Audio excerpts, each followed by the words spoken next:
One. Hello, Global Theater. My name is Jerry Fielka. Today is Feb 22, 2022. We want to thank Rob Grant and his great podcast. I'm probably wrong about everything. Thank you so much. It's an honor and a pleasure to be here with Bill Burnett. Bill, where are you calling in from? I'm in Burbank, California. How cool is that? Good to see you. First question is, what's the best thing for a human being? The best thing? Yeah. Music. I like that. I don't get that answer that often. And I have to tell you, your son, Chester, I asked him this question probably 10 years ago, and he said pizza.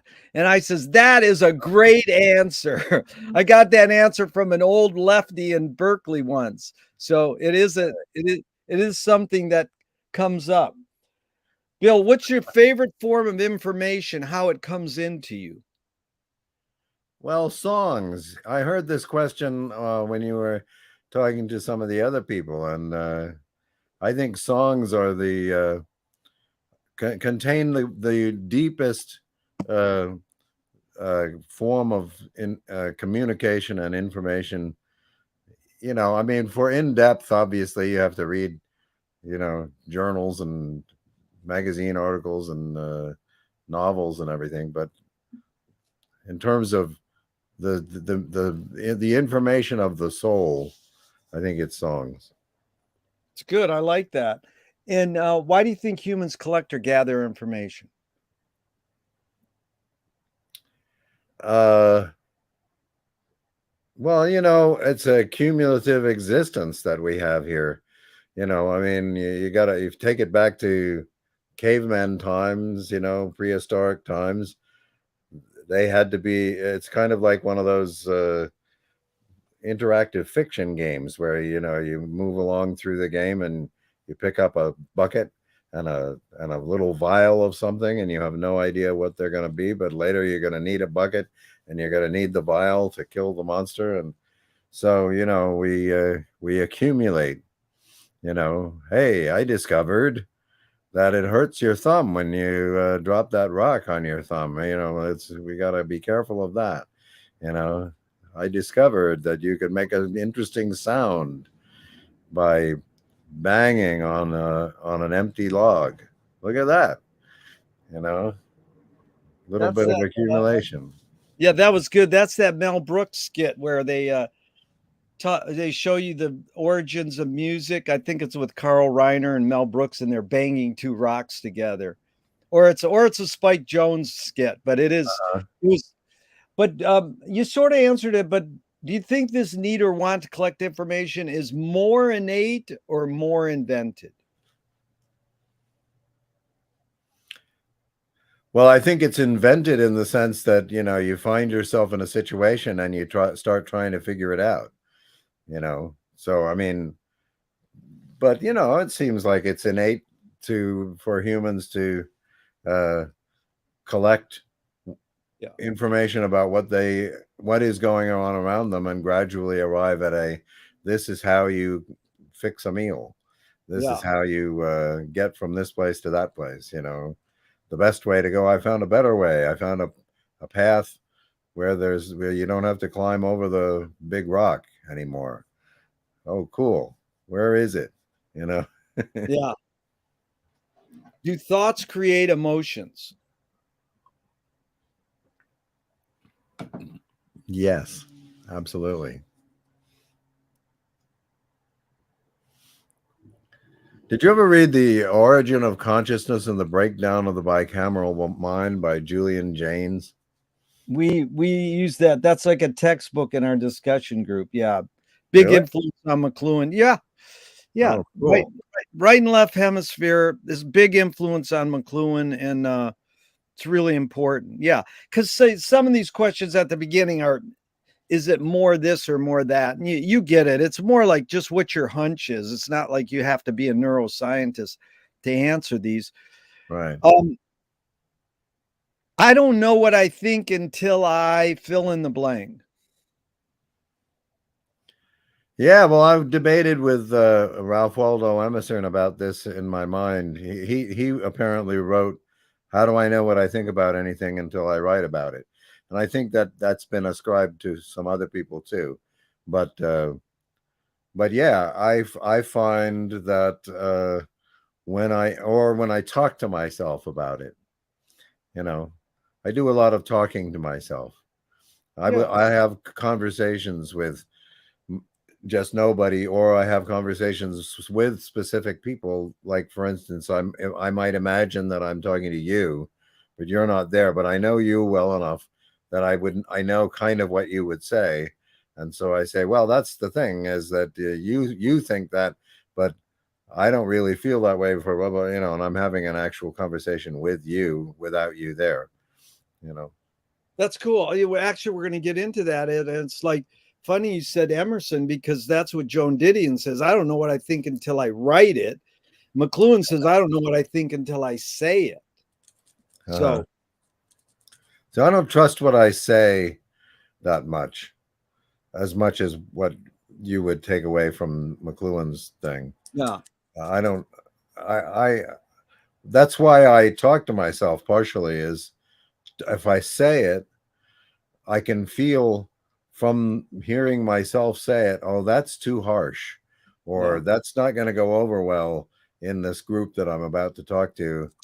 They're going to find that upsetting, even if I don't mean it to be upsetting. They're gonna, you know, for whatever reason, Yeah. Well, there's a bumper sticker in our neighborhood that always I love to think about. Don't believe everything you think. What's your take on that bumper sticker? What do you think? Yeah, I think we think bullshit a lot of the time, and we have to say, nah, that's not that thought that I just had isn't doesn't hold water. That's Frank Zappa's song. Who are the brain police? He's not saying, "Oh, the brain police are these evil capitalist consumer dudes," or the brain police has some voice inside your head. He's just asking, "Who are the brain police?" He's not telling you who they are. He's just asking the question. Well, I Yeah, always took it as that he meant, who are they? Why are there brain police? There clearly are brain police. yeah. Who are they? What gives them the authority to be brain police? Was sort of how I interpreted that.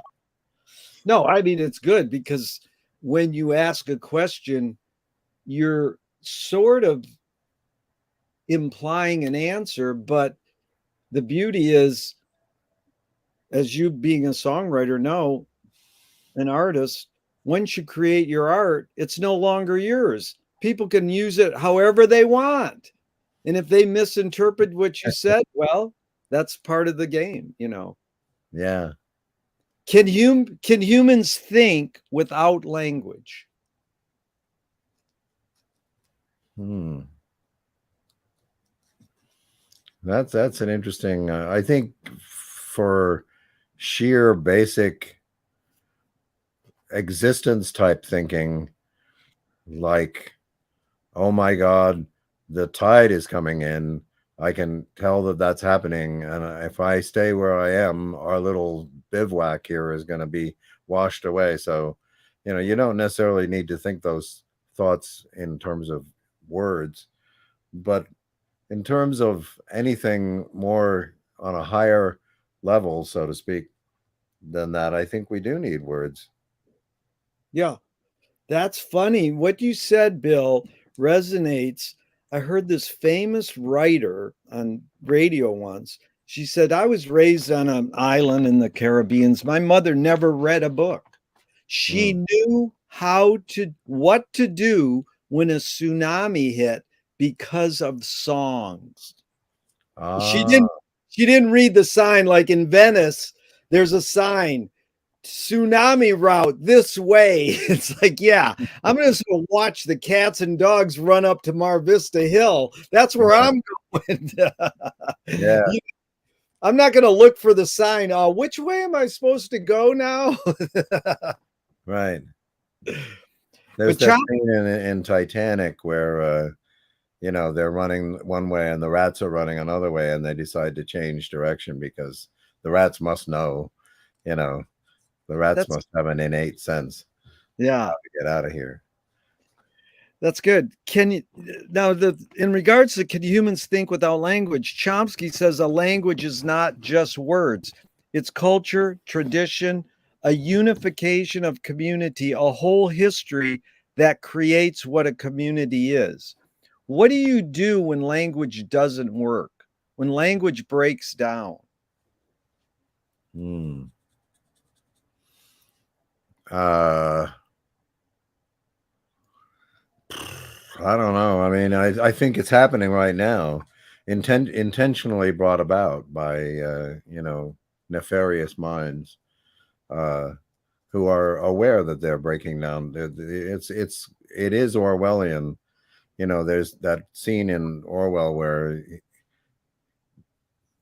the main character believes that something happened, and the evil character says, "Oh yeah, you believed that this event took place? Here it is. This is the only evidence of it. This newspaper clipping." And he puts it into a furnace, and now it has never existed, basically. You know, and so I was just, there was an interview with the Firesign Theater from 1970, let's say, and they were all giddily sort of going on about how fake all the news is, all back in 1970, and what they meant was that everybody, Walter Cronkite and Huntley Brinkley and all those people were just performers who were just sort of reading stuff that was given to them, and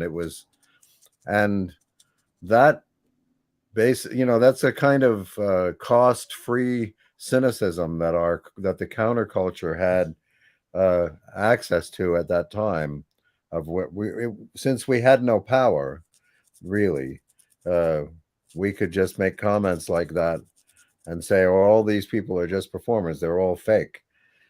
But that's now become, the central argument, or one of the several central arguments of the Trumpers, of the right wing uh, political people, is that you can't trust CNN, you can't trust New York Times. It's all fake. They're just doing things for their own bias, and that destroys any ability to have any kind of sensible forward motion for the culture. It's good, Bill. It really evoked pre-Fireside, and McLuhan and Fireside. They knew each other. Those were uh, companions in a way. And Yeah, sure. Marshall in '62, Marshall said that fake and fact both come from the same root word, to make, the Latin for to make. So it's interesting because, of course, Walter Cronkite's a performer, but we want to trust that his journalism, his investigative journalism, is for real, and so that it's definitely a conundrum. So your observations of humans in general, I know it's both and it depends. Are humans more thinking beings or more feeling beings? Uh, hmm. That's a tough call. I think that we don't want to see ourselves as feeling. You know, I think we place thought on a higher plane than feelings. So we ignore our intuitions a lot of the time in favor of our thoughts. Um, but I mean, I think therefore I am, right? I mean, Yeah. that's how you determine that you even exist, according to Rene Descartes. And Yeah, So, it goes the other end of the spectrum is Bridget Bardot. She says, "I don't think when I make love." I go, "Good luck." Here you're doing the most sensuous thing a human could practically do, and you're like, "I'm gonna turn my thinking," or it's like meditation. They go, "Think about not thinking," like good luck. yeah. But most, I mean, 90% of people say, "Well, we're more feeling beings." Really? Um, Oh yeah, it's and Eric Dugdale, he always goes, "Well, I feel we're more thinking beings," just to counter it, because most people go, "I think we're more feeling beings." That's how they answer that. I mean, 90% of people I answer it see. that way. Yeah, I think we're more. So these are two questions from Alan Turing, 1950. Is thinking a function of the soul? Yeah. Yes. Because, thinking is the thing that uh, defines us as uh, of course that brings up, I mean, all creatures have souls, so are all creatures thinking the way we think of as thinking? I don't know if they are. Maybe they are, you know. You mean non-human by creatures? You mean creatures as non-human? Yeah, I mean, Yeah. anybody who's spent any time with an animal that they love, like a cat or a dog or a horse, knows that that animal has a soul. They all have souls. They're all different, and they have unique likes and dislikes and fears and strengths and weaknesses, just like we do, and that comes from their soul. Yeah. The second Turing question is, can machines think? Well, I think we're getting there. Yeah. It's a strange, the my song "Leaving Eden," the whole idea is that, we go through a whole long series of Edens, and that you go from one Eden to another Eden to another Eden, and finally you leave this Eden and go off into whatever happens next, if anything. I don't I don't have an opinion on that, but um, but why did I even bring that up? What was your Well, question? you're saying it's forever transitional. It's changing, it's morphing. Yes. Yeah, because What was the question? Remind me. can machines Oh, think? can machines thing. Yeah, that's what I was. We keep creating more and more uh human-like machines, like the ones that we're using right now. I mean, Yeah. these devices, which we're using right now in a very flat way, have all sorts of things going on, and they're constantly anticipating what we want to do. You know, Yeah. and at some point, it's going to be that the machines do have feelings. Yeah. There's been a number of stories investigating this. Yeah. You know. Yeah, and it's amazing. The medium we're working on comes from the 50s. It's called live TV. This is actually live. We don't need no sneaking cable access show. We don't need no sneaking studio in New York City with the Elia Kazan and big old cameras. This is amazing. So That's do you more pursue happiness or more pursue meaning?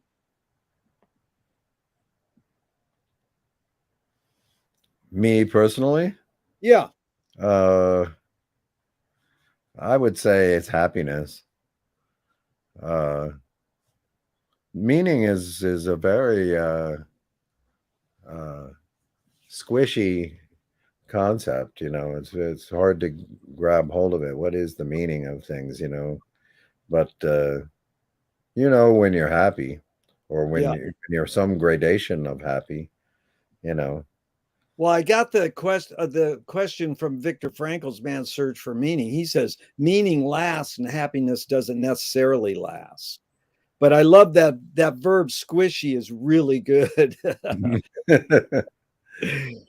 So do you think the brain more detects consciousness or creates consciousness? So like is consciousness there bubbling away and we're detecting it, or are we actually creating it?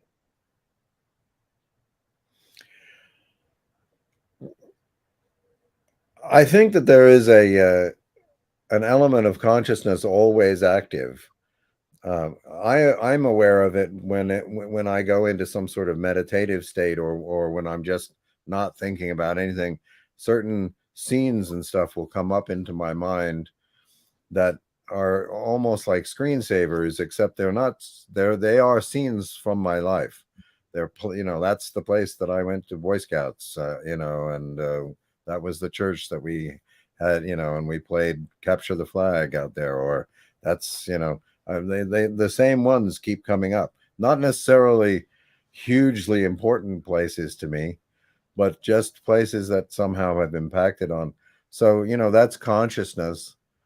But Jerry, when sometimes with my writing and stuff, I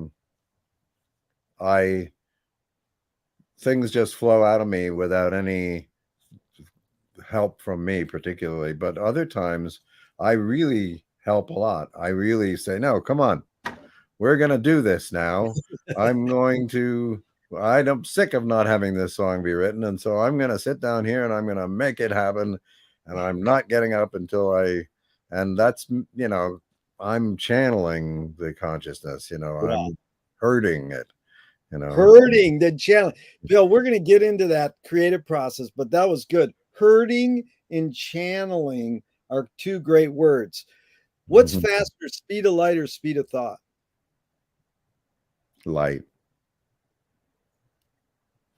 Audre Lorde's a poet. She says, you can't dismantle the master's house using the master's tools.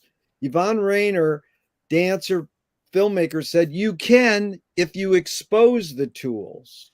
What new tool do you suggest? And let me just set it up. I open some of these questions up with a cute quote. It doesn't mean you have to put it into the context of the question. So you can apply it to dismantling the master's house, or you can just apply it to what new tool do you suggest, and even drop the word new. What tool do you suggest or you do gravitate towards? Well, let me ask you before I plunge into that, is the idea that the master will come and say, stop using my tools. Why can't I use the master's tools to dismantle the master's house? Right. Well, that's Audre Lorde, a poet, saying you can't dismantle the master's house using the master's tools. Now, I don't agree with her, but it's been this mantra in political thinking for a long time. And the Occupy movement was a good example. They followed George Lakoff's thing. They said, you got to use the existing tools and invent new ones. So they used cardboard pizza boxes and felt markers, and they used, blockage on the street, marches, but then they used live streaming. Like they took their little cell phones and were doing what we're doing right now, live TV. This is going on right now. They didn't invent, but they utilized the human microphone where they repeated stuff. So, yeah, I mean, it was just a way to bring out this idea of tools, what humans use as tools. And just to get a bigger picture, one person said intuition. Well, we don't think of intuition as a new tool, but that was a totally valid answer. So when I say, what new tool do you suggest? You can put it into any context you want. Yeah. I don't know. I grapple with the premise so much of this question. You mean dismantling the master's house? No, I understand and appreciate the reason and the need to dismantle the master's house, but I don't understand, like, for instance, if we are run by corporatist political people, I'm not sure that we can't dismantle their house by using political methodology, and even raising money to do it, which is what corporatists do. Exactly. Yeah. So, Well, Zappa said you can't change things from outside. You got to work within the system. So, I mean, it's a combination, of course, but Yeah. I mean, you're a political guy. What's the tool you think is best at this point to raise political consciousness? Boy, I'm so cynical about that right now. I think it's love and joy. Perfect. I That's think those two tools right there get me love and joy. We're going to get to political in a while too, but let's go to somebody like I've been asking that question for 35 years, and somebody says, well, I'm more into toys than tools. So I added this bonus question. What new toy do you suggest? uh,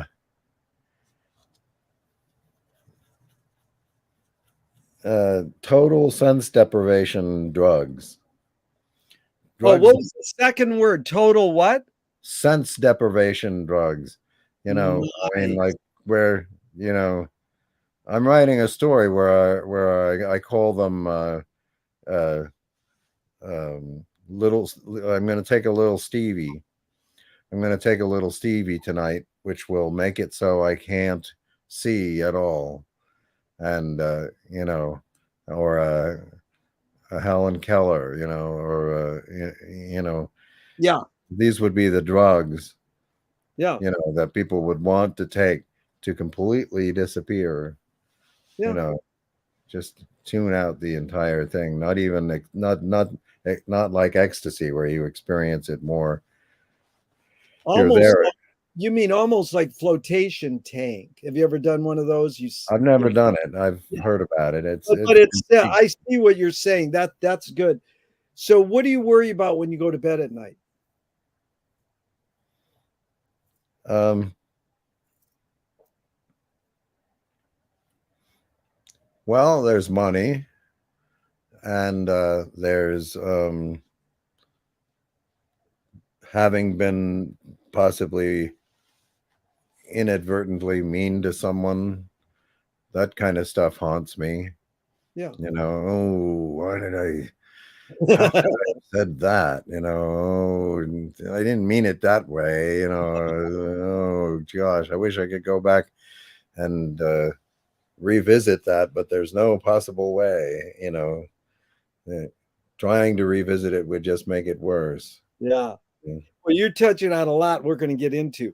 So, Bill, McLuhan learned from a poet that artists, songwriters, painters are antennas of the race. They're broadcasting and detecting the hidden psychic effects of our inventions. So, like you brought up screensavers. We don't know really how screensavers shape our behavior. We just embrace them and stare at them. All the power to them, or cars, or spoken words, or whatever we invent. Mm. So, what he said was if we look to the artist to reveal the hidden psychic effects, we might be able to cope with what we don't like about these inventions. So this is one of the main things he probes. And I'm asking you, why do humans avoid the hidden psychic effects of their inventions, even though the artists are broadcasting them to us? Why do humans avoid the hidden psychic effects of our inventions? Is that what you Yeah, said? of our inventions, whether it's spoken word, philosophy, Zoom sessions, cars. Why do we avoid these, even though artists are broadcasting them to us? You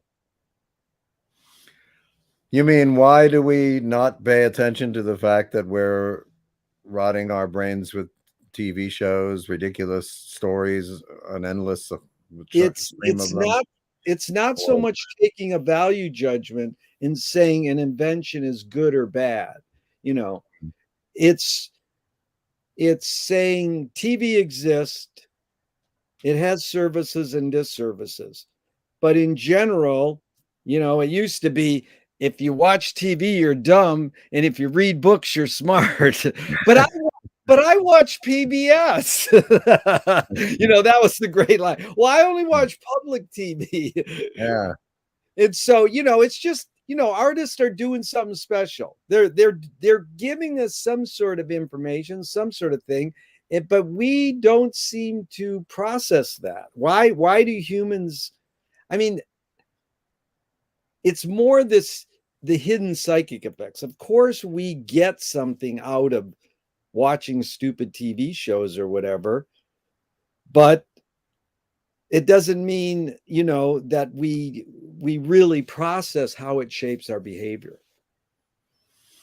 Well, I think there's a strange binary problem that people have with whatever is, which is, I mean, on the one hand, we want to say, oh, it's fine. It's fine to drive automobiles. It's fine to watch, to use the internet a lot. It's fine, don't get so excited about it. You're being ridiculous, and on the other hand, the flip side of that is that we want to say what you just said, oh, it's the idiot tube. We used to call it the idiot, Yeah. box, right? Yeah. And and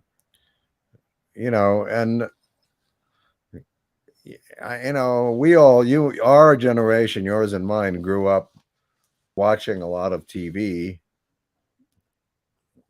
I don't know. I guess, is our generation okay or not? I don't know. That is the Bill, you won. That's what this series is all about, inventing new questions. So you answered the question with a question. No, well, let's move on because we'll get in deeper to it. And everything comes full circle. Do artists have a moral obligation?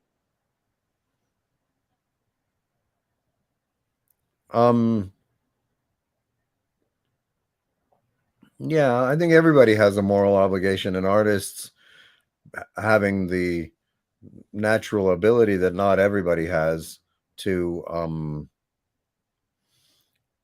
see things and bring them back out again in a poem or a song or a story, a TV show, a movie. We have a moral obligation.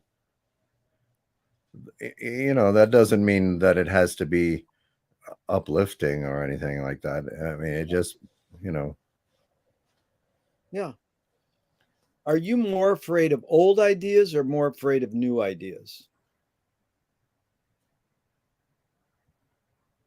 That's an interesting question. I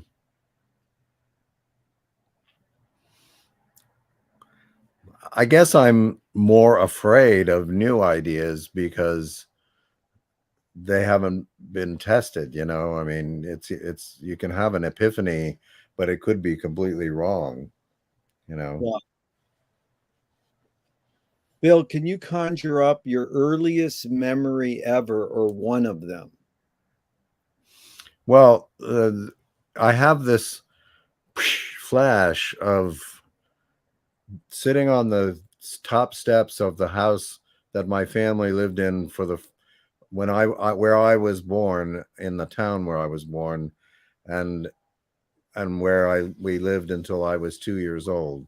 And so it has to be under 2 years old that this memory is. And it's a very banal memory of my mother and a woman who was her friend carrying grocery bags, brown bags, up the steps. And I'm playing with my little buzzy bee, which is a little bee that you pull on a string and it goes, brrr, and it's about it doesn't take anywhere near as long as it took me just now to explain it. It's about this long. Wow. you know Well explained, though. I loved it. It really visual. I could visualize it. Do you think memory is more a curse or more a blessing? I think it's a blessing, Yeah. because otherwise, what was all that?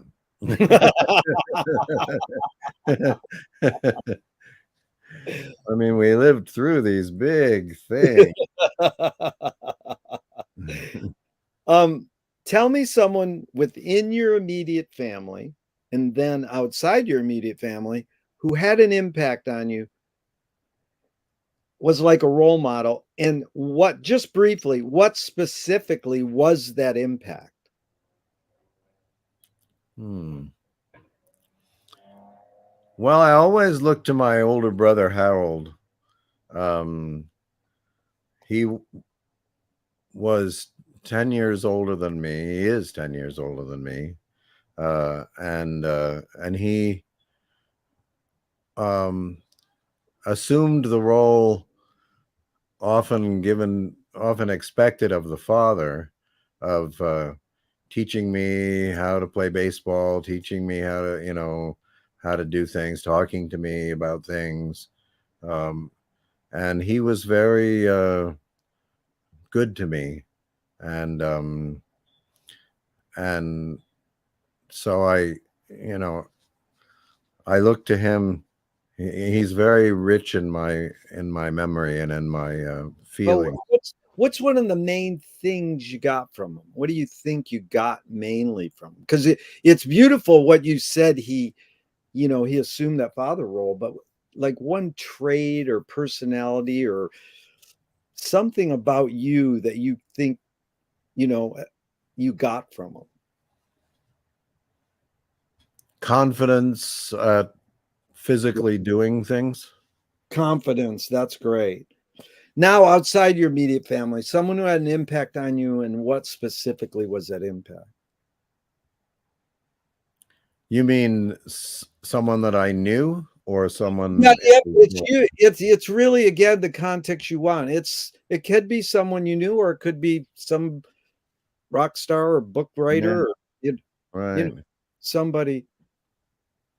It's Mhm. preferably if it's earlier, but sometimes people go, like this guy a couple weeks ago went, my wife. That's fine. I Uh, mean, generally I say earlier, but you can again put it in the context you want.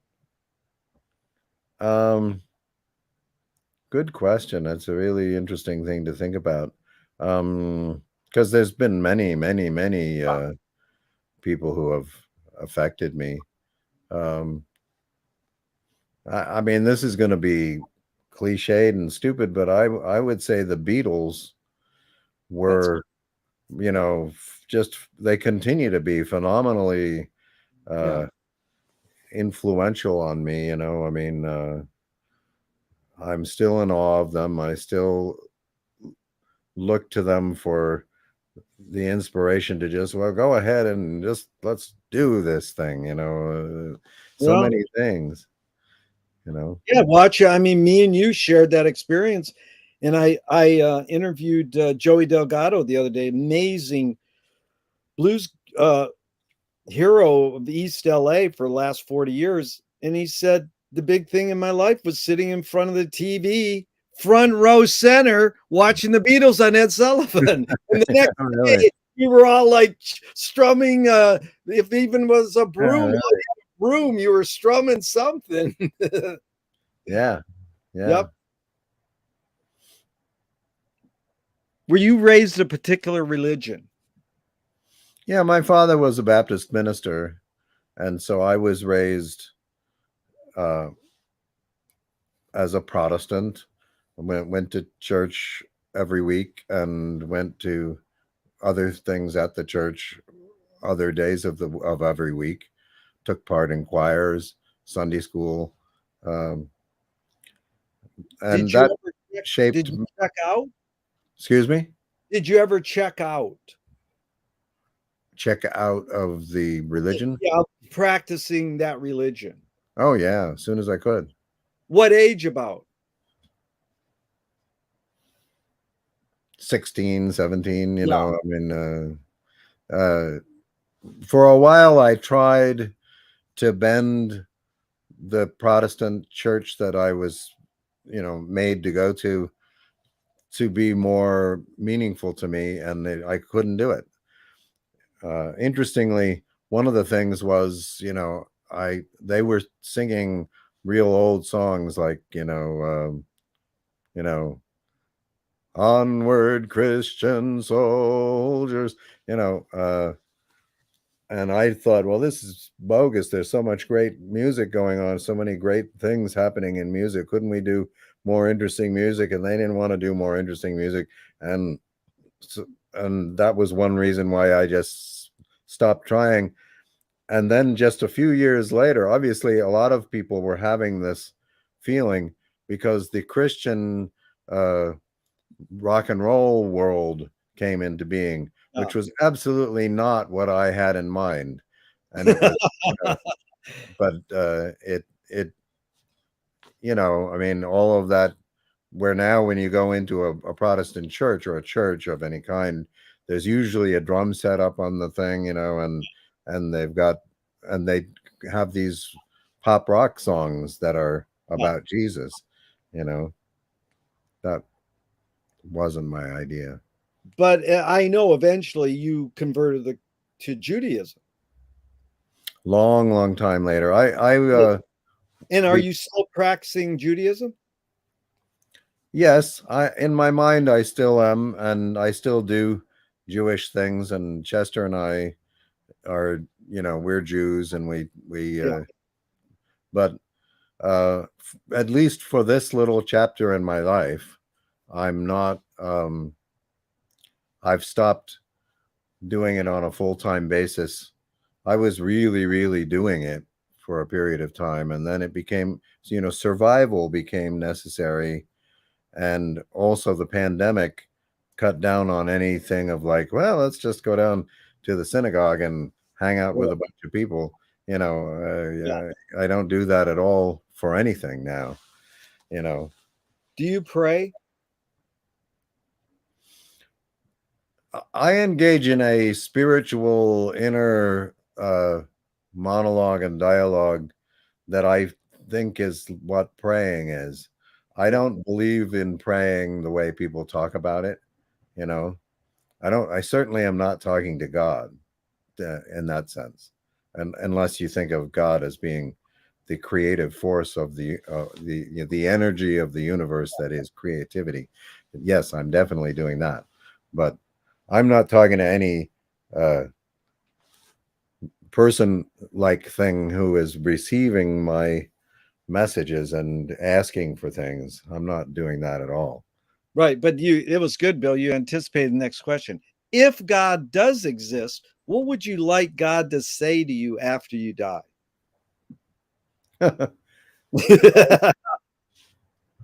Nice songs. Great.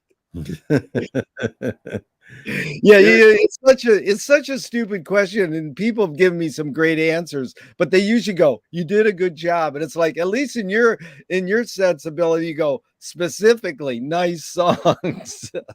Yeah. Do evil people exist, or does evil use people as a vehicle? Well, that presupposes that there's an entity that is evil that has some sort of scheme going on. It's got to be evil people. I have to say then that it's evil. There is a force of evil. I'm quite certain of that. Just as there's a force of love and a force of joy, and you can feel when planet Earth is happy about things and when it's unhappy. I mean, you can tell when an animal is unhappy, and so I think when these people do things that are evil, especially when it's like overtly evil, like, kidnapping some poor person and torturing them, that's evil. How can it not be evil? Yeah. How do you advise someone to deal with an enemy? And Bill, I'm going to set this one up with a few modern thinkers' thoughts. Alan Watts says, if you acknowledge your enemy, you empower them.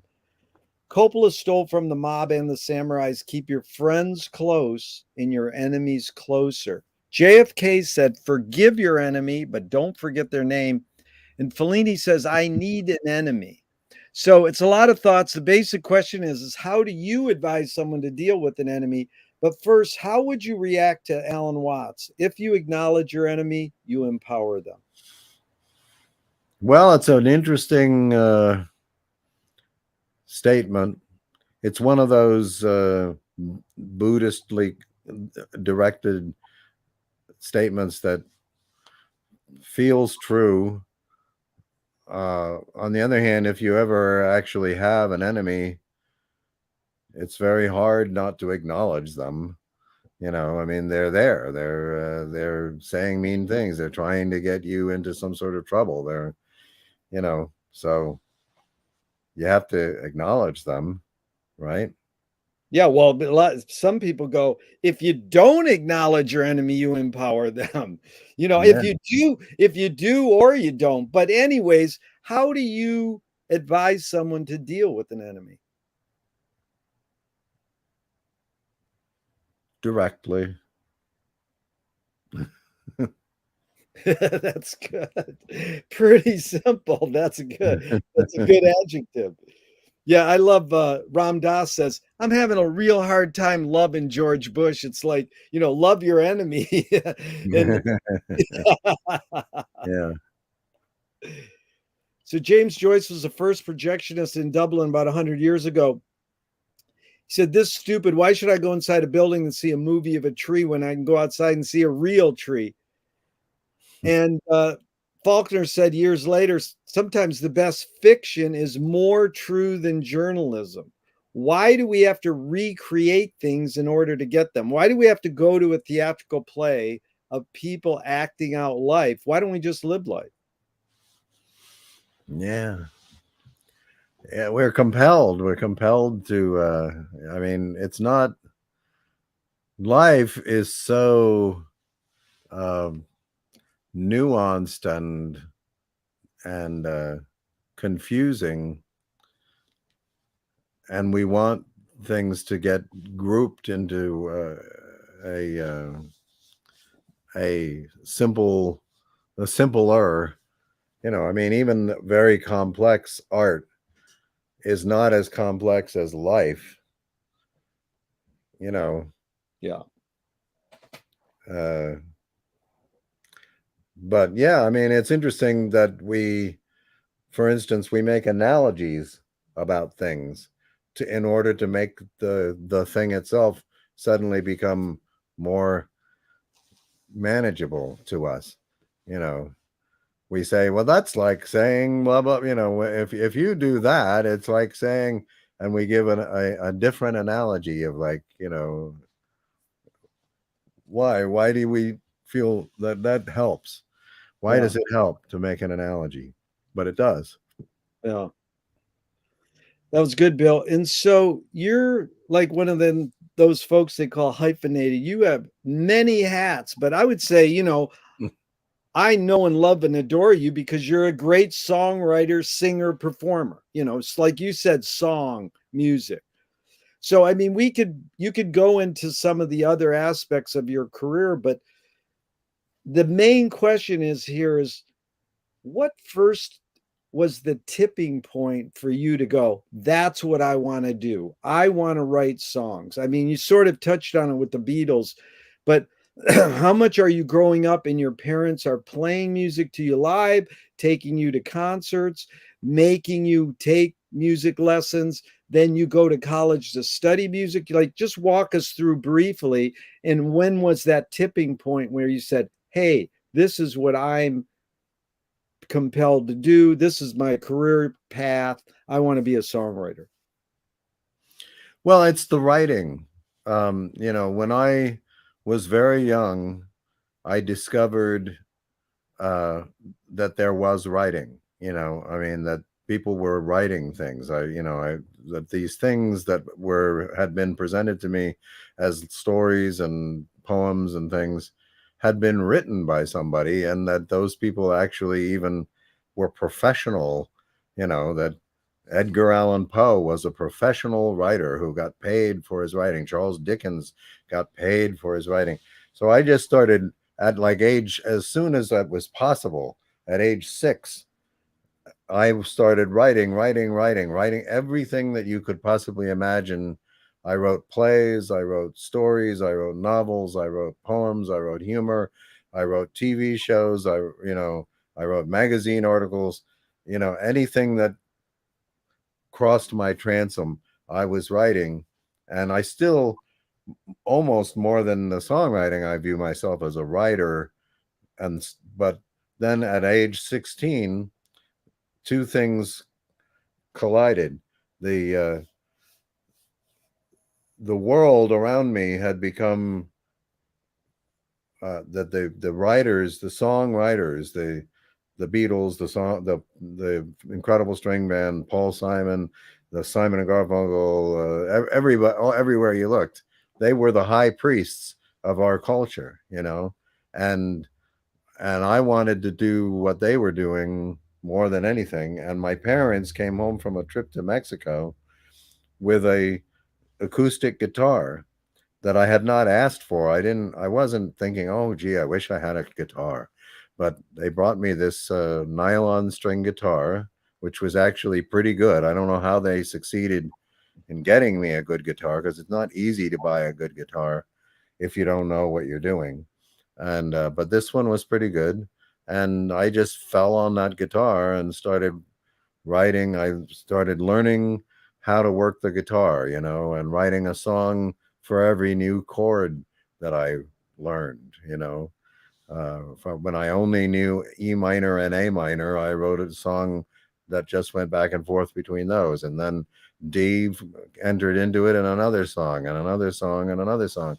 And I became, and still am, I'm exactly the same person now. I was reading a thing by Chuck Lorre, is that his name? The TV guy, who said, if all the different parts of my life, the people in the different chapters of my life, the different versions of me, in other words, he said, were to meet each other, they'd probably view each other as strangers or idiots. They wouldn't get along at all. And they wouldn't even recognize each other. And that's totally not true for me.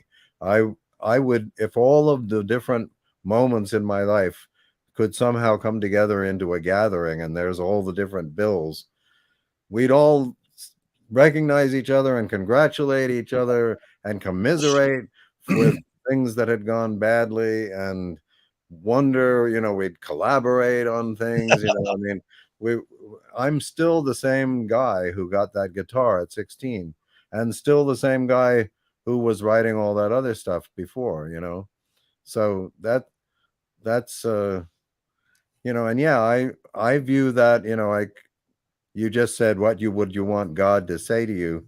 But I have in my mind used the songs as, if I were to go to a heaven, and if it was that they were to say to me, well, what's good are you? Why should we let you in here? I would say, well, the songs, listen to my songs, and then I think they would let me in. That is beautiful. No, Bill, I really ran through my head. It's like, you don't need the 5 big guys at Swans. You can just have 5 Bills. We're lucky. Would be rather. Yeah. But that was really beautiful. And I was wondering, I don't ask this, but Harold Bloom wrote that book, Anxiety of Influence. And, I know it's a stupid question, but is it more because there's something in you that got you that writing? I've got to do this. It feels like you were just compelled as soon as you found a pencil or a typewriter to start doing this. And whether it was songs or TV shows or plays, that was a beautiful thing. But do you think it's more the DNA from your parents, more the way they raised you, or more something else? I mean, I know it's, just your feeling. Because it's probably all 3, but I mean, just your hunch. Well, I mean, my parents for sure held very high people who could write things and who were artists. They themselves weren't particularly. I mean, my mother wanted to be a singer, but that's not the same thing as being a creator of songs. You Yeah. know, she wasn't driven to create opera or Yeah. something. And my father was just happy to be a kind of a, in essence, a public servant. You know, I mean, somebody who was doing things for the community Yeah. uh, in a way that he found. But you know, they held that on a very high esteem, and they encouraged me when I started writing those songs. You know, it was very common from like my father from the other room to say, "Oh, it sounds like you're really onto something there," you know.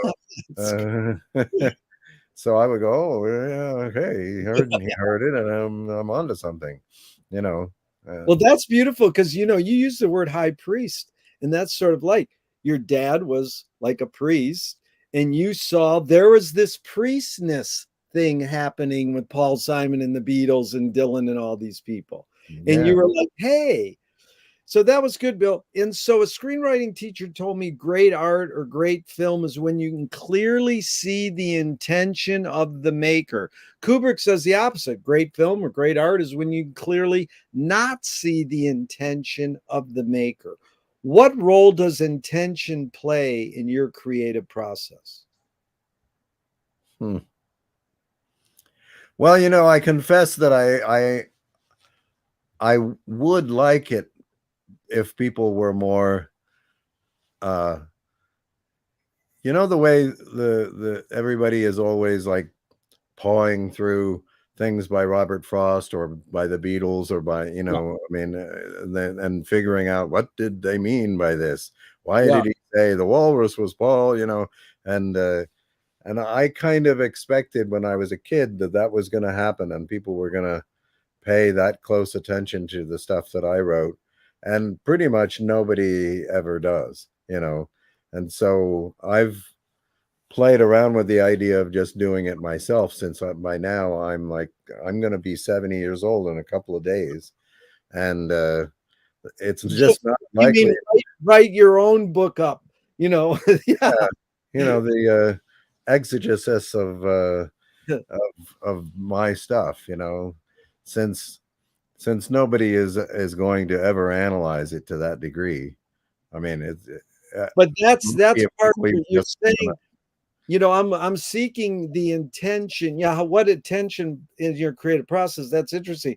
But I have to interject this because Robert Frost was once asked, "Could you tell us what this poem means?" And he goes, "You mean you want me to say it worse?" Just an amazing, it's just sort of I think what I hear you saying is I need and want acknowledgement for my songs because they're great, but I don't want people to just go, great song, Bill. I want people to go, why did you write that word next to that word? You Yeah. know, and so, but you're saying the intention is acknowledgement from other humans? What is your intention? In I know it's vast, but I mean, how much is that part of the creative process for you? Well, I think that I'm unusually self-aware about what is it that I'm saying here. Occasionally, I've written something where I had no idea what the hidden subtext or context was of something, but most of the time, and there have been, interestingly, Jerry, as a on a tangent, there have been a number of times when I've written things where I was just writing a song that struck me as compelling or interesting or mysterious or something, and then that very thing happened that I wrote a song about happened in the future, almost as though, I mean, it makes me a little bit scared now to write certain songs because I'm thinking, oh gee, I'm going to conjure this situation up if I do this, you know. Um, but you know,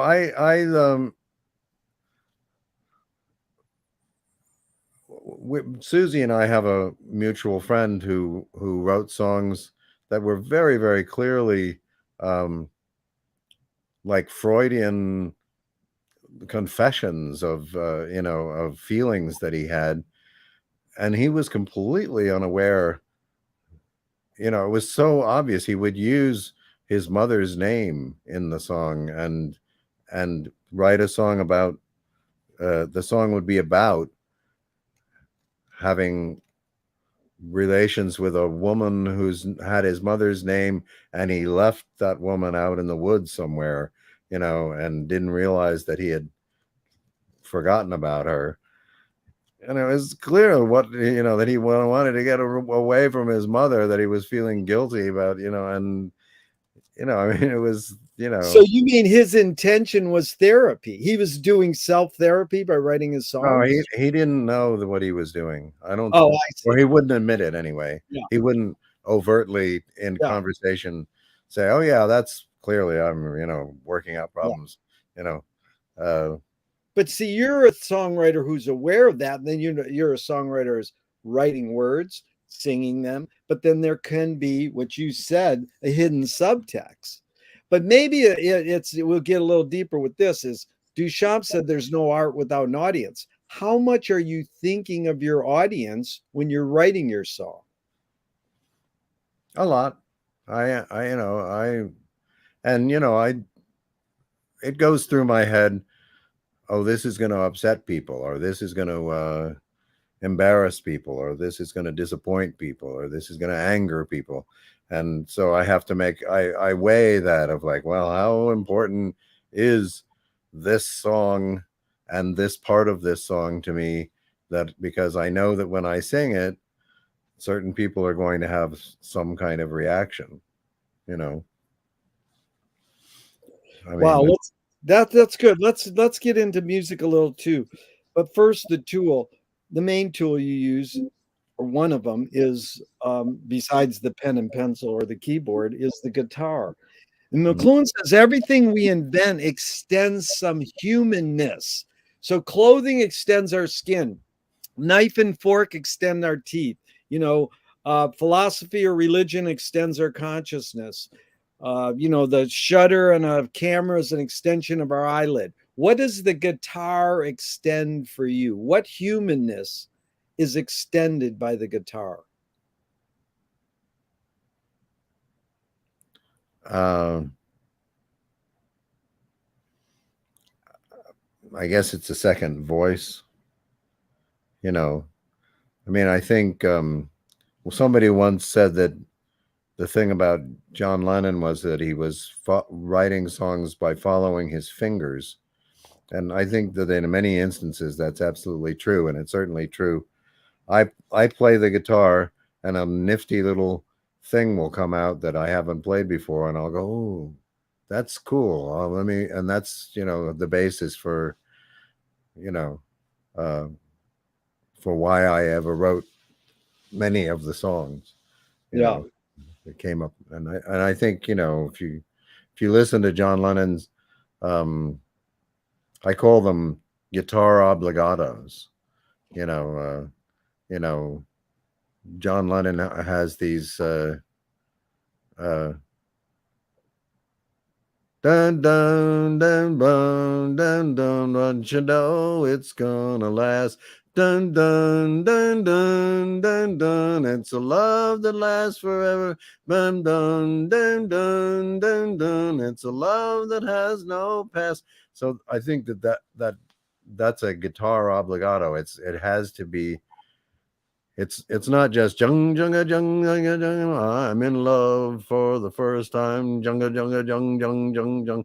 It's dun dun dun dun dun dun. You know, and you know, I mean, it's possible that George made those up, but I think that John Lennon made up those things a lot of the time, and that was the basis for the song.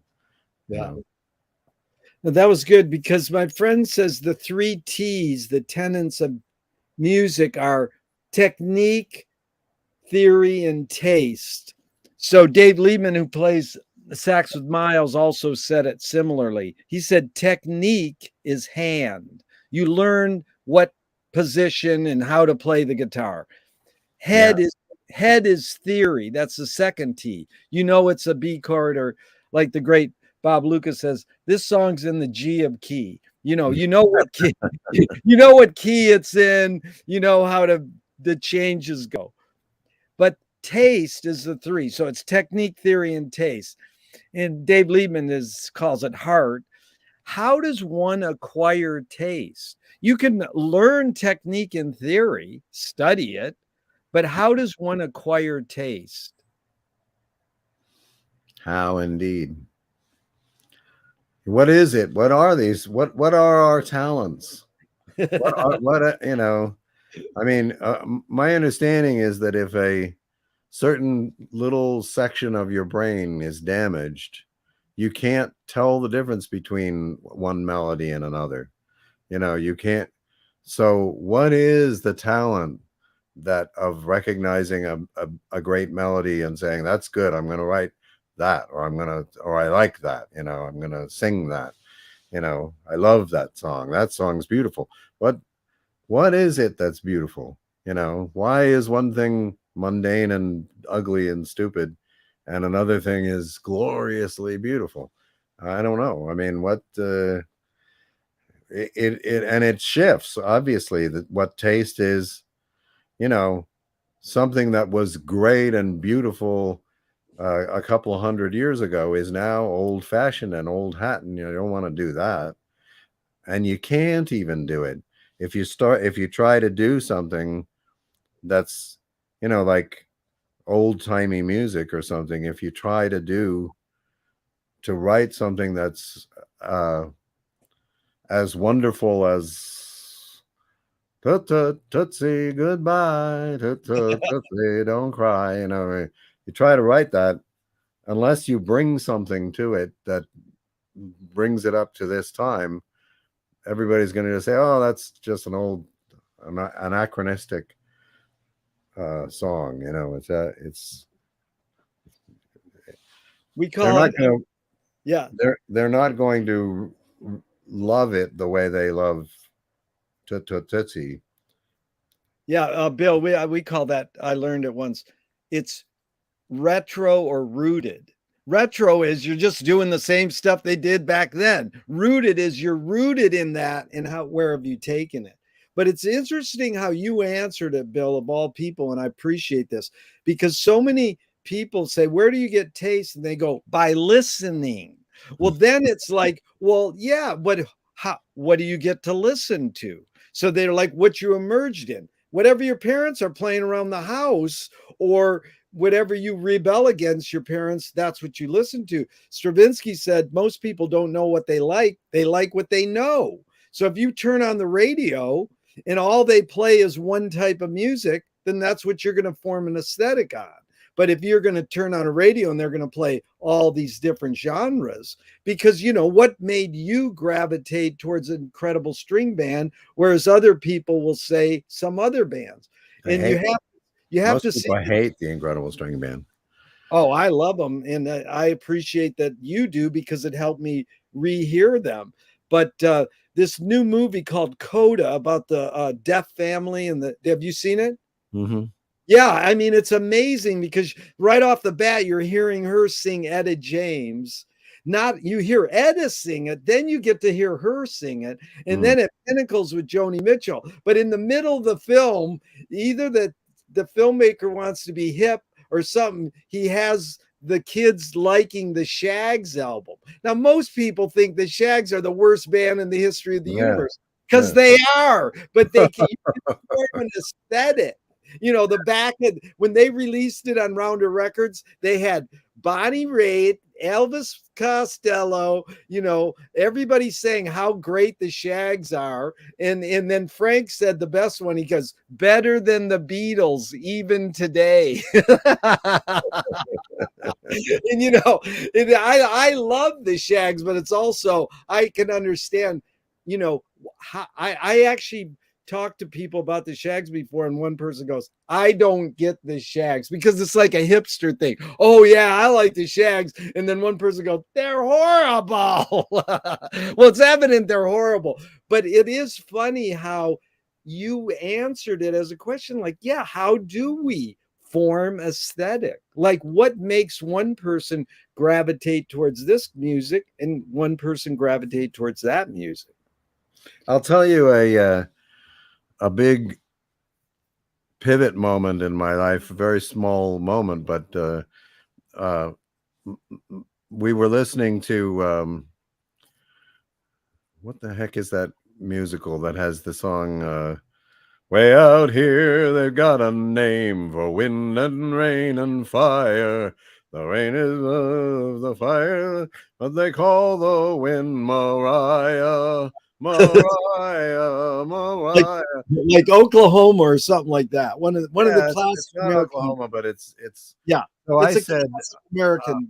as a young boy, I was Yeah, listening to this thing, and I really only knew the names of a couple of writers, and so I said, "Oh, this must be by Gershwin."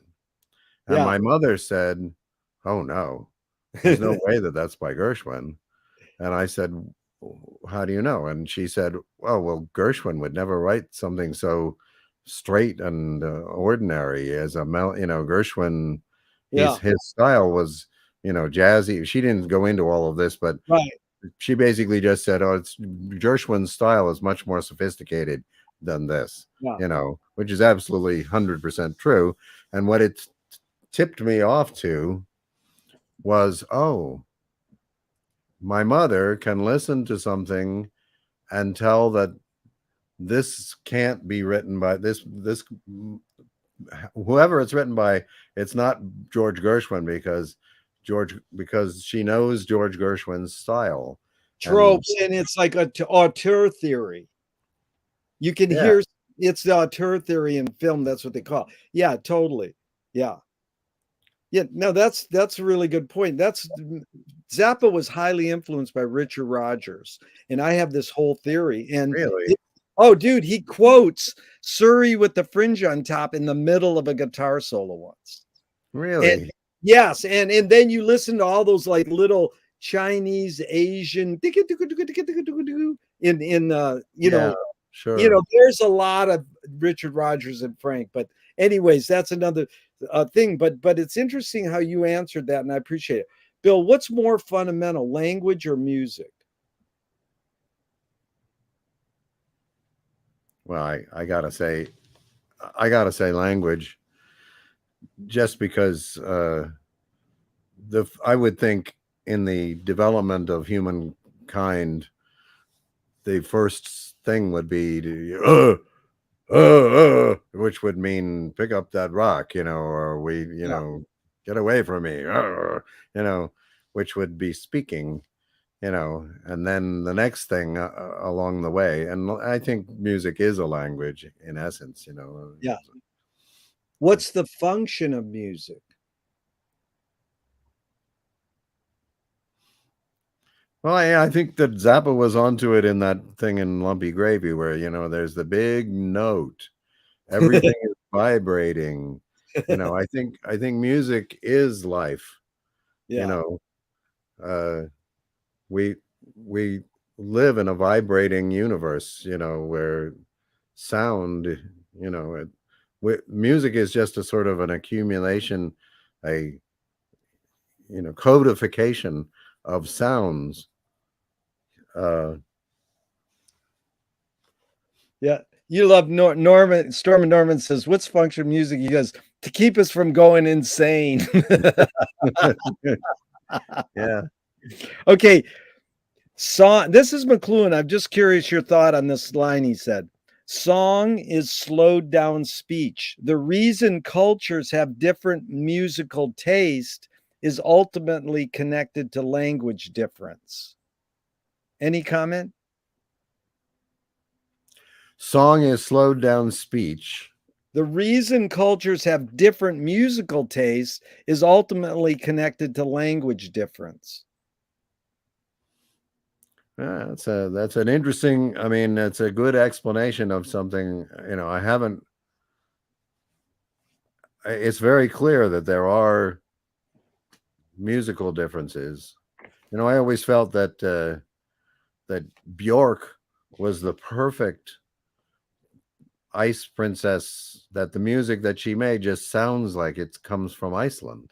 You know, it's. Yes. I mean, it's beautiful, but it's kind of brittle and Yeah. glassy. And Right. you know. So T.S. Eliot said that poetry is outing your inner dialogue. You brought up this inner voice thing before. What language is your inner dialogue in? English. What form is it's really the hidden is what form is your inner consciousness in? Like what is it more than a voice? What's a form that second voice you talked about earlier is in? I think it's me. It's a version of my voice talking to me.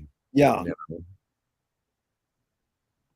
I Is don't hear other people's voices like some people do. yeah, Uh, I got you. Is perception reality?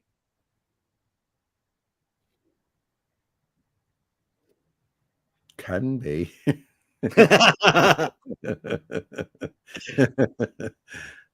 An argument isn't just the gainsaying of what the other person said. Well, it can be. What's more important, Bill, conviction or compromise? Mm, conviction, I guess. But, I think compromise gets a bum rap. I think it's really necessary for anything for for anything that involves more than literally just one person, and a lot of great things do involve, I mean, you have to, when Susie and I do our duo act, we have to compromise with each other about, well, okay, I don't particularly want to sing that song, but Susie really wants to, so I will, and I'll, push myself to do it, because she wants that lyric, I want this. She wants that key, I want this, you know. So Collaboration, yeah. So, Bill, you've accomplished a lot in your life. These three elements, rate them how they played roles in it. Luck, skill, and ambition. What played the highest role, second and third? hmm.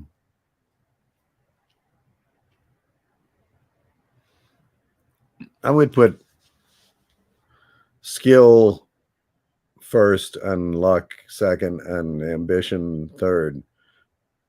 What happened with me was that, I definitely wanted to be a uh, an artist like the artists that I admired so much, and I wasn't succeeding at it until I went into advertising in my 30s, and then I started succeeding at lots of things, and for a period of time I was succeeding at I achieved versions of almost everything that I wanted.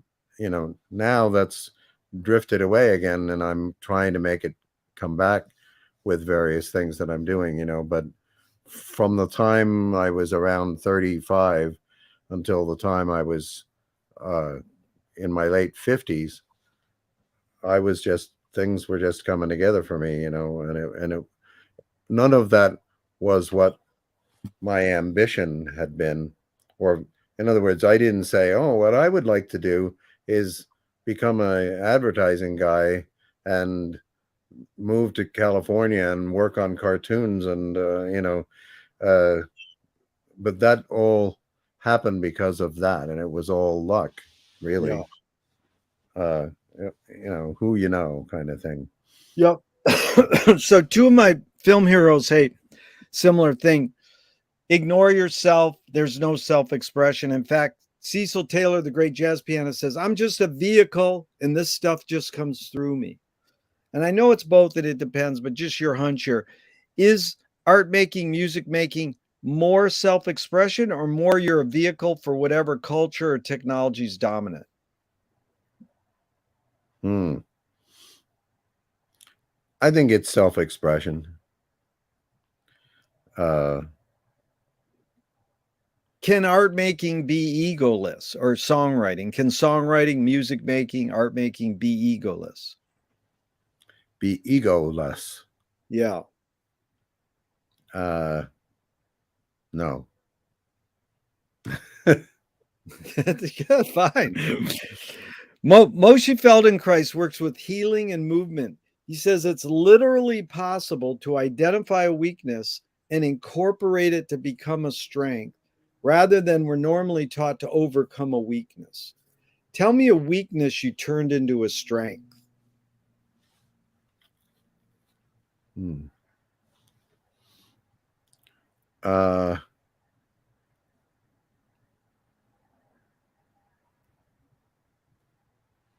a weakness I turned into a strength. The only when I came out to California to and accepted the job at Hanna-Barbera because I saw it as okay, I love cartoons. I'll make cartoons. I could live with myself making cartoons.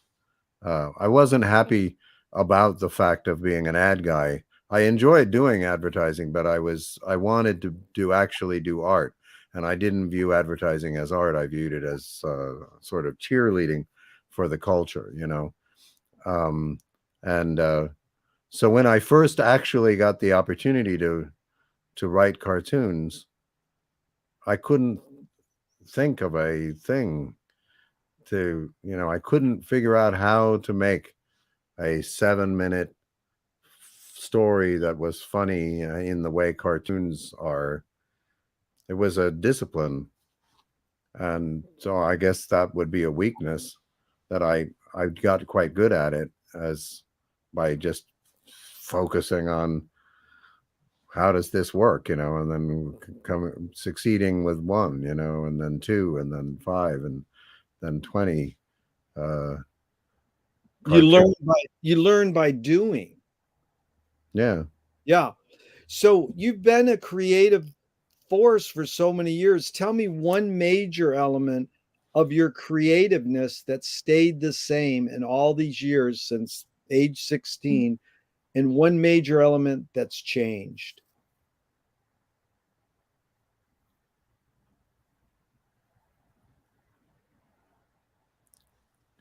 Uh,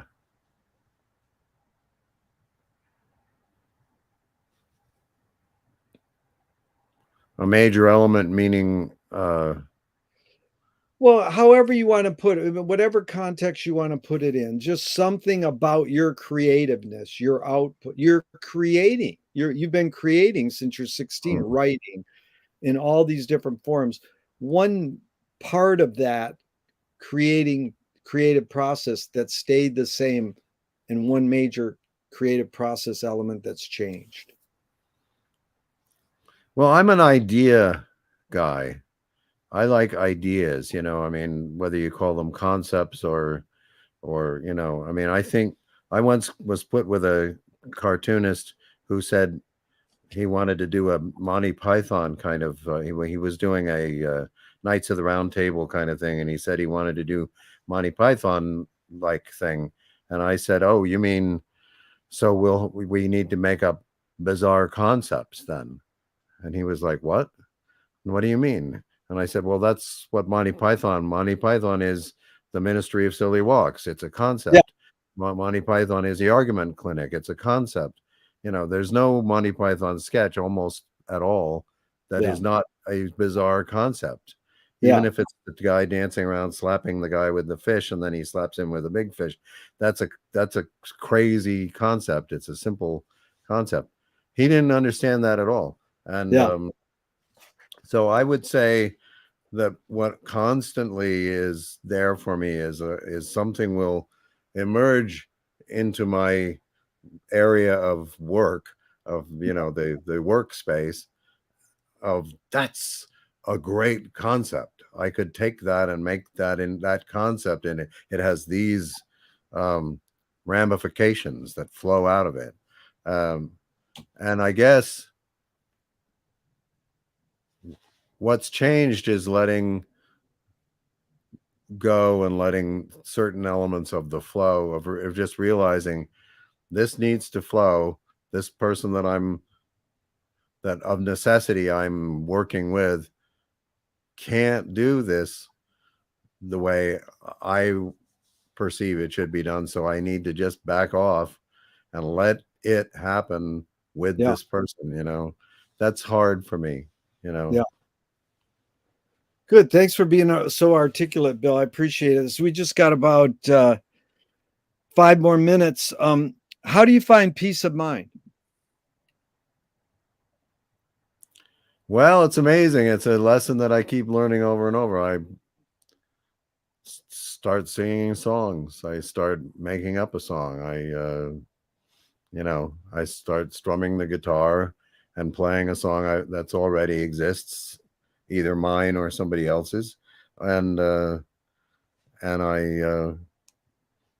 so, and, love brings peace of mind. When you have love, it makes a big difference, you know? Beautiful. If you were walking down the street today and you met yourself as a 12-year-old, what would you say to your 12-year-old self?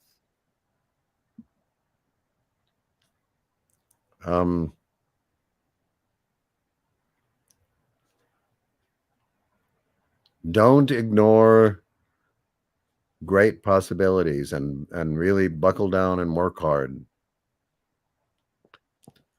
You know, the famous story with me is when the National Lampoon was new and was the hottest, hippest place for humor, you know, and humor is one thing that I do.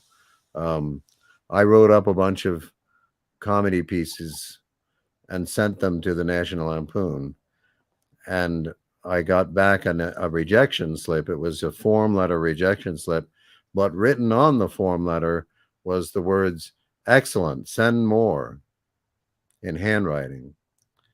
And I was so pissed off that they were rejecting my brilliant, wonderful comedy that I had sent them, but I never did. I didn't jump Follow up. over Yeah. and start writing more funny stuff and send it into them. Boom, boom, boom. I should have turned around, and next week I should have been sending them 3 more things, you Yeah. know, because These are, thinking that's stuff is easy for me. Yeah, but no, that's it's hard to navigate that and know that always in your life how you do that, you know. So that was a good that was well articulated, and it communicated a lot to me, Bill. I appreciate it. These are 5 quick Alan Watts questions just off the top of your head in a few words, like couple words. Okay. Who started it all?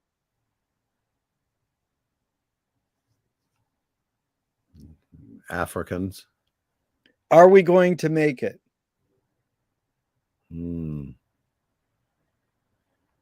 Doubtful. Where do we put it?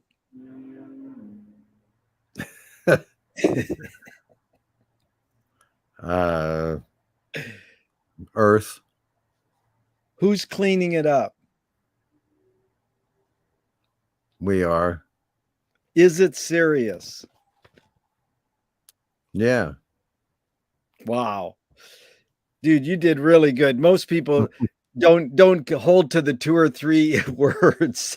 But I loved Africans. I've never had that one. This guy a couple of weeks ago said Louis Armstrong. Can you forget to die? No. Bill, I asked for 90 minutes. We got 2 more. Can you go a little over to Sure. go a little more? Okay, good. Should toilet paper come off the roll, over or under? Over. Absolutely. Why? Because you can hit it and then just stop it with your hand. You just go boom, boom. Whereas when it's coming out this way, it's like, ew, it's insane. If a pup, that was good, Bill. If a public, on that, 95% say over, but some people say under, and they have reasons. That's the great. Really? Yeah. If a publisher was to release your autobiography off the top of your head, what would the title be? I guess its life is still very wow. Oh, that's a great title. They want to scent the glue in the binding. What smell would it be? I'm sorry, say again. They want to scent the glue in the binding of your book. What smell would it be? Hmm. Uh, vagina. Ah, that is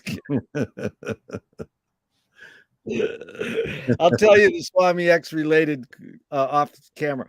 If a statue was built in your honor, where would it be displayed and what would it be made of?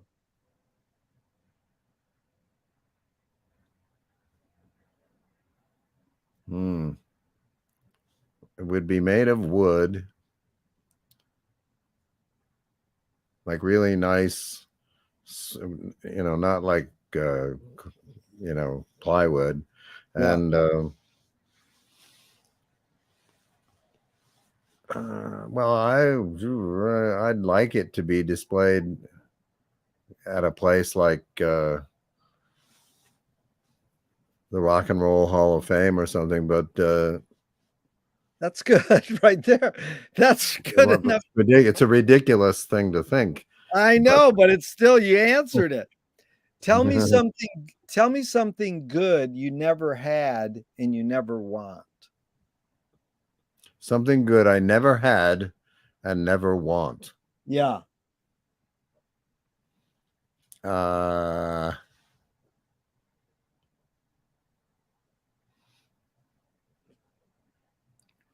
a yacht.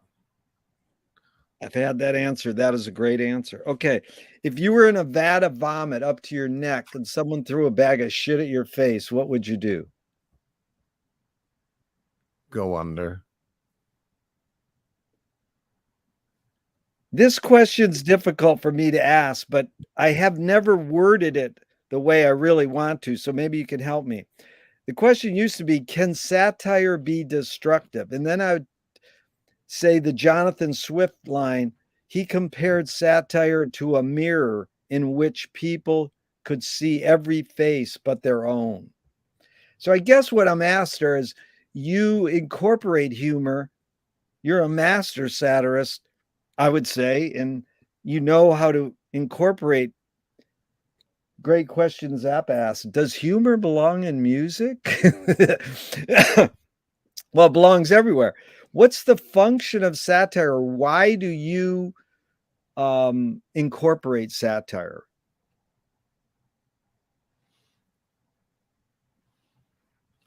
I think it's one of the arrows in the quiver that you can reach for to try to, what we're trying to do is make sense.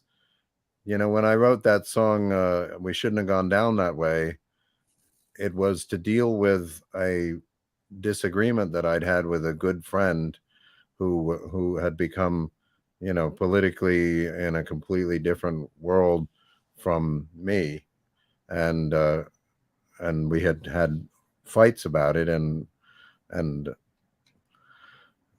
it was bothering me. It kept bothering me. I kept thinking about it. And I couldn't do the thing that we were talking about of come up with an analogy that expressed it, or come up with some way. And when I came up with that phrase, shouldn't have gone down that way, gone down, that things went down, when the double meaning of that, uh, it relieved me, you know, uh, because we're trying to say something. That's why I think uh, McKay recently came up with "Don't Look Up," and as flawed as that is, it is the only attempt that I've seen, the real serious attempt to express the insanity that we're living through right now. And I think it's yeoman job that he did there, and I think that's why everybody, all these A-list people, Meryl Streep and Yeah. Leonardo DiCaprio, all said, "Yeah, I'll do this." I'll make this movie, you know. Yeah. Very good. And so just a couple more here, Bill. This is Thornton Wilder in 1928. He said, art is confession. Art is the secret told. But art is not only the desire to tell one's secret, it's the desire to tell it and hide it at the same time. It's a cute little quote, but and I've never really got this right. I'm not insinuating you haven't already answered this. What's it really all about for you?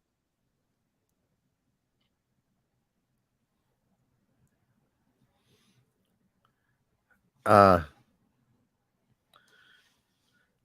think that when we are creative, as that's the closest that we get to God. And by God, I don't mean any of the God images, the caricatures and things that people have put together of God. I mean the energy that I feel in the universe that is godlike is creativity. God is the term that we use to mean creating the person who created the energy, the whatever it is that created everything. That's what we assign to God. And so and I think that God is happiest when we are being creative, each of us, all of us, and it's why we look at how many stories we are constantly putting out into a gigantic river every day, and people care so much about it. They watch these things and they get upset if it's taken away from them, or if it goes in a way that if that doesn't make sense. How could he have been? That character would never have done that. We get all upset about it. And so for me, it's like I'm trying to be godlike. And I don't mean that I want to control things or anything. I just want to be part of that river of creativity, and make the universe happy. Yeah. Really well put, Bill. I appreciated that a lot. What's the cultural shift you see developing today that most inspires you? The cultural shift developing today that most inspires me,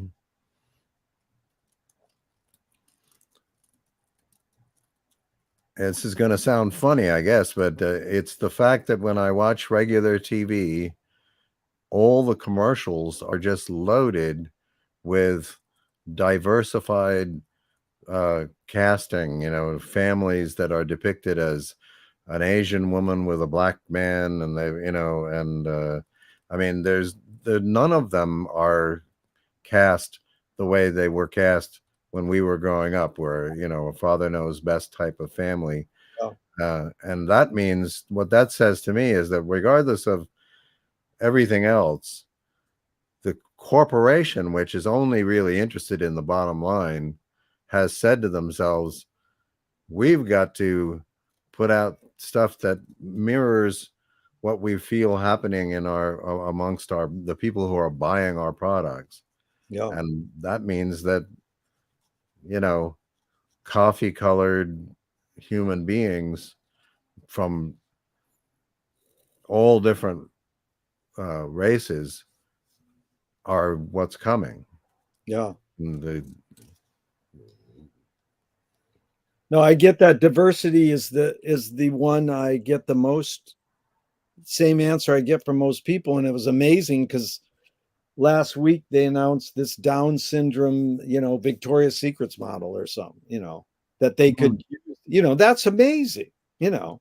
yeah, So last question, Bill. Thank you so much. It's been really enlightening and I yeah, it's appreciate been fun. what gives you the most optimism?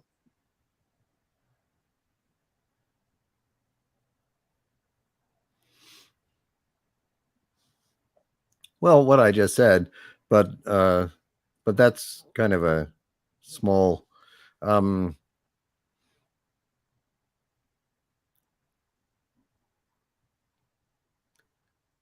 I really believe that the huge majority of people all over everywhere are on the more loving and for want of a better word, hippie-ish kind of direction of things than is indicated by the angry Trump MAGA people.